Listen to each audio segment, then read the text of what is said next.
Hai semua, korang nak tahu tak satu cara yang power gila untuk ingat fakta? Jom kita tengok apa itu teknik blurting. Korang pernah tak rasa macam ni? Penat gila hafal tarikh, nama, formula, tapi esoknya, zap, hilang semua. Lagi-lagi untuk subjek macam sejarah atau sains kan? Haha, jangan risau, korang tak seorang pun yang rasa macam tu. Okey, inilah penyelamat kita, teknik blurting atau senang cerita kita panggil muntah ilmu. Konsep dia mudah je, kita paksa otak kita untuk keluarkan balik semua info bukan setakat baca ulang-ulang. Benda inilah yang kita panggil active recall dan percayalah, ia memang sangat-sangat berkesan untuk kuatkan ingatan.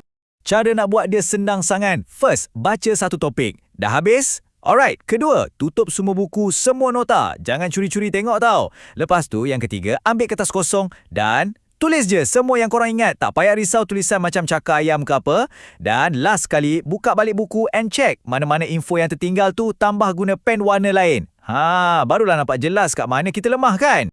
Serius, teknik ni memang champion lah untuk subjek yang banyak fakta. Macam sejarah atau geografi. Ia tolong kita ingat urutan peristiwa, tarikh, semua benda-benda penting tu. Kalau untuk sains pula, ia tolong simen terus semua istilah dan konsep tu dalam kepala kita. Jadi tak adalah lupa-lupa lagi. Okey, faham dah teori dia? Mantap. Sekarang bukan masa untuk dengar je. Jom kita buat terus. Kita panggil ni muntah kertas kilat. Okey, anggap je saya ni cikgu korang sekarang. Siap sedia Saya bagi 2 minit je. 2 minit untuk korang muntahkan semua yang korang ingat atas kertas tu. Tulis je apa-apa. Jangan fikir salah ke betul. Tulis je semua yang keluar dari kepala tu.